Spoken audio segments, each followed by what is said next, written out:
Hello everyone, welcome to my channel. Today in this video I am going to show you how to blur video on CapCut. Before starting this video, please subscribe my channel. First of all, add the video on CapCut which you want to blur.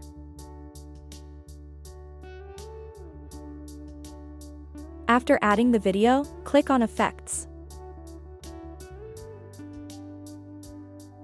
After clicking on Effects, click on Video Effects.